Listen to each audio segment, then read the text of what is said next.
Disneyland to Tokyo Sea, and then she's actually been to Paris. I have not been to Disneyland. Paris has a Disneyland? Yes.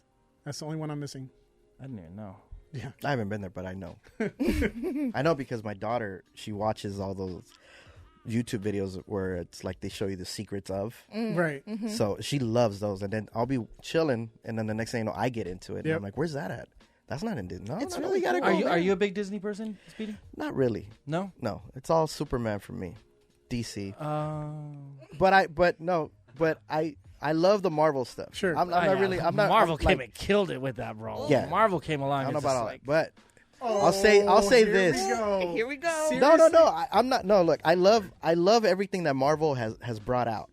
I grew up on DC. Right. yeah. Yeah. Well, DC Like was most the most of Right. us in our because if you were in the 80s, Marvel was nowhere to be found. Right. Right. So what it was Batman. Batman exactly. Yeah. So Spider-Man. Oh wait, no, that's Spider-Man's Marvel. No, hey. but I was telling her I was telling her that I was really into Spider-Man and Batman because that's pretty much all that was really in the foreground. Yeah, I of feel like everything. it was Superman, Batman, Spider-Man. Yeah. Like those were like the big. I used to ones. watch Iron Man Was all the time Superman too. I mean, long I was time. really into My Little Pony, but You're not the only one.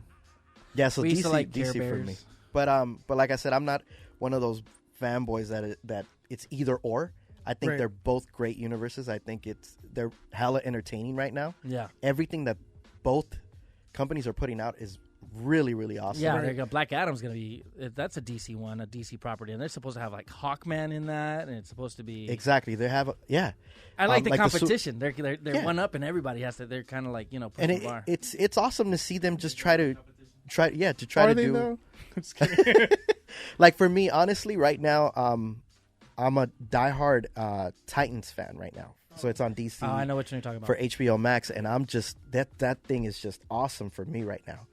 It's essentially it's their sidekicks, their life, they're growing up, Right. and they're going, and it's not none of this like kiddie shit. Like they're Oh, no, boning yeah. out. They're for Hey. real. dang. It's like Well, that's if what it's on HBO. it's DC and it's like dark DC. It's always Yeah. like that with DC, and it's Yeah. slow. It's really good. I mean, Do you think they'll bring out Joker in Titans? They got Red there's Hood a coming out. version. There's a version of him already in it because he essentially kills one of the Robins. There's Yeah. like 3 different Robins. Yeah. He kills one of the Robins. The one that becomes Red Hood. There you go. Yeah. So there's a version of him already in Titans where they show you that scene, Yeah. but they don't show you his face. The little cocky Robin. At the Exactly. beginning, the first Right. episode. There you go. All right.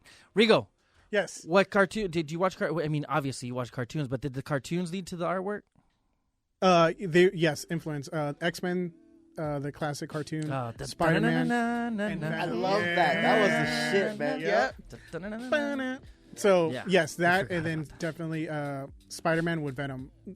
She knows I'm a huge Venom fan, but I just remember watching the '90s Spider-Man and having like seeing that character. I don't think as a kid, he felt real, and Yeah. seeing this like come over him and Venom become this like personality. But Venom, Iron Man, the Iron Man TV shows, Bobby's World. If you guys remember that. I remember. Bobby's Yeah, I World. remember Bobby's Do you guys Remember remember Eek Bobby's the Cat by any chance? Who? Eek the Cat. Yep. Sounds He's like a little familiar. purple cat. Yes. Yeah. He'd always had like that was like his laugh. That was the Right. way he. Anyways, that one, Pinky and the Brain, Animaniacs. Yep. The old school Batman cartoons in the The 90s. animated series. I was really fortunate to have a lot of my professors' work background paints and stuff like that for that Oh, show. wow. So when I got into the classes, they would show us the original artwork, and it was like Because it's essentially that was a timepiece that it was an era Right. that they were focusing on, which was more like the mobster era. Yeah, like Right. the 60s. 50s, Before that? more like 50s, yeah. Yeah. Mobsters, yeah, it's more like 30s, 40s.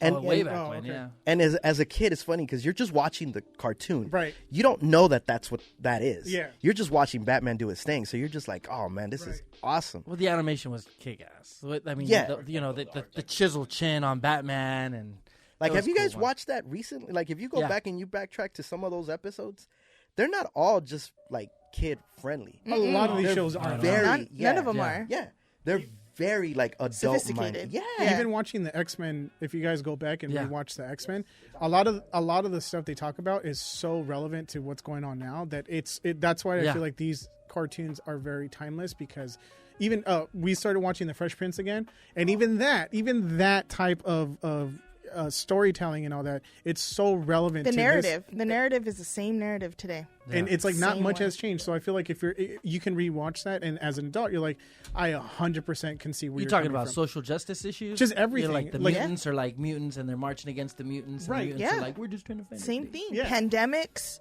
Oh, Pandemic. They touch on that a lot. Yeah. Yes. What a truth. Yeah. So It's crazy. Because he'll put on X-Men like Saturday mornings. That's awesome. Making pancakes, I and like all it. you hear is It's easy. Disney Yeah. Plus. Come on. right. Disney Plus is And then killing they had an episode about pandemics, and they had an episode where they thought that the mutants were spreading this, with, like immigrant stuff. So it's just really cool to watch that and say like I literally just experienced that like 2 weeks ago. Yeah. So And this is an 80s, 90s show. right. But to jump to answer the question, a lot of these shows influence paintings that I have. And then now, as I kind of went through school and all that, really understanding the reasoning to the designs, and then even using that to some of the work that I do now, it's really cool to go from wanting to learn how to draw to learning how to draw that, seeing the behind the scenes, and understanding why it was drawn the way it was, and then kind of now being able to use those concepts into my real work, and then kind of spread that out. So it's a kind of like a full circle coming, Yeah. and being part of that. Yeah. That's really cool. Yeah, I like it too. What about you? Which cartoon would you say influenced you? Or no, with the music. Would you say cartoon influence? That's hard to say, right? There's no DJ cartoon. I wouldn't say. I did read though that your sister influenced your DJing. Yeah? she did. What's your older sister? Yes. So we're about 9 years apart. That shit was hilarious. Let's not skip that moment. That shit was funny. But if I had to say, to answer your question about cartoons though, Oh, okay. You want to talk cartoons? I I can talk do. cartoons more. that shirt you're wearing, Yes. Looney Tunes to me, Yeah. Oh, man, Yeah. it was just that I could vibe to that shit now. The Speedy And Gonzales it and all doesn't that. it doesn't matter. No, All of it just Looney Tunes in general. But it's just hilarious to me. Every time I watch them, I still crack up like I'm Yeah. like a kid. If not, I crack up louder now. But Teenage Mutant Ninja Turtles, that was Oh, my well, thing. yeah. Oh, Let's not yeah. even go there, dude. I mean, come I'll just leave on. that That's at like that. hands down. Yeah. 1988 Ninja Turtles came out. I'm still My waiting. life changed. Yeah. he became a turtle. I would, dude. I'd start like a little club. I went and got the cloths. I was like, cut I was the right there holes with in him. them. Dude, same. Had 4 little friends. I have a Halloween down to costume tell. where I had a shell. Yep. And it was like those plastic one. And I was Raphael Fun. for sure. I always loved Leonardo. So I that remember. makes you Michelangelo. I don't know if you guys used to buy or your parents used to buy you those fake ninja swords. Yep. The No. white one. No. So I had 2 of those, a shell That's it. by myself, mind you. No one wanted Oh, to play. yeah? I was just like fucking. Yep. Oh my God. The trees. Yeah. They couldn't fuck with me, man. Yeah. I would take the broom and unroll the broom, unscrew the broom, boom, bow staff. Absolutely. Swords, 2 sticks, got 'em. Yeah. There it is. I never needed the size because I had no interest in Raphael and Michelangelo. It's like, where are you gonna find nunchucks? You try to make them out of the toilet roll things, but they're not the same. I would just use forks. There you For- go. Nah, Yeah. come on. For the size, I mean, it worked. Such a hater. No, I am. yeah, imagination. it is. But Go I mean, back after to a what while- was your other question? I'm How about sorry. your sister? Your Your sister sister. influenced your music. Yeah, you're on it. She's after the job. But take your job. Welcome back, guys. The next Hey. episode. Welcome to Radio Sisters. Welcome to Radio Sisters. Hi guys, Right? I'm still here. Right. Just gotta change my tone. No, so Vero, that's my sister. So she used to collect vinyl, Okay. because that's what she loved music. She used to collect singles, not albums, which is hilarious because I told her, why not the album? And she's like, well, you know what? It's not that she couldn't afford to get the album. It's just that whatever she heard on the radio was that's it. So that single, that's what she wanted. So she would go and get, those singles and stuff. The payoff there for me when I later on started DJing with vinyl is that's exactly how DJ works. It's through singles.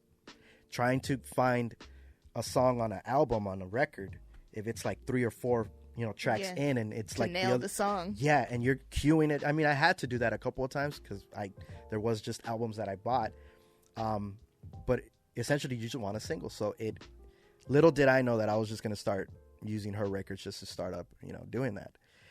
When I was getting into DJing, that I was just going to use her vinyl. I didn't think about all that. Was there a go-to record where you always knew, like, I have to have this one on my part of the category? Absolutely, yeah. It was it's "Babe We're Gonna Love Tonight" by Lime. Yeah, it's a disco song. It's still in its original packaging. Up to right now, if I do any type of set, if it's a vinyl set, for sure that's the one that still goes in. Yeah, I love that song. Is that? Do you still play that? What's your favorite type of event? Quinceañeras, weddings, clubs. What is it? No, you know what? Honestly, the backyard boogies, are the thing. Oh, we got that's that one. maybe because of where I grew up. Yeah, but if the vibe's right, how long you been doing it? Since '95. Since '95. Wow. Like actual system. So 2 years before that is when I started actually learning. So in '93, I was about 12 years old, and I just started essentially just learning. I would go to friends' houses and I'd be like, "Oh, I have my own records," and they'd make fun of me and shit. Like, "Yeah, all right, whatever. Go ahead, do whatever you got to do," and they'll leave the room. Well, them same motherfuckers now, they see me and stuff, and yeah, that's exactly what I get. It's like, hey, so I'm outside. What was your first gig? Do you remember your first gig? My first gig. Paid or unpaid, it doesn't matter. Unpaid, yeah. Oh, okay. There's a picture of it. I should post it. It wasn't with turntables. It was with tape decks. Oh, really? Yeah, it was my mom's. I remember it was my parents' home system, and I just took that shit. I took it to a quinceañera. With the 2 cassette player? Yeah, I just took it because I came out in the quinceañera, and they were like, well, they didn't have the money for a DJ, so I was like, sure, I'll play music. The speakers weren't even loud enough for that backyard, but I raised the volume, and I was just doing little tape deck stuff. Yeah. I remember, and after that, I was like, they had such a good time. Even though I was pausing and playing, it was the fact that I was playing songs that they all knew. Yeah. And that was the whole thing that I realized, like, this is easy in the sense that if I hit you with the right song, it just takes you somewhere. Oh, yeah. It's not even about what's going on here. It's like, oh my God, I remember this. And I was doing that for older folks too, like her parents, the cumbias, you know, the Sonora Santanera, the trio groups and all that stuff. Like, yeah, I had all that. Yeah, exactly. So, is that something your parents listened to? Yeah, and then my parents were just the biggest influence of all. Yeah. They my dad, I come to find out later.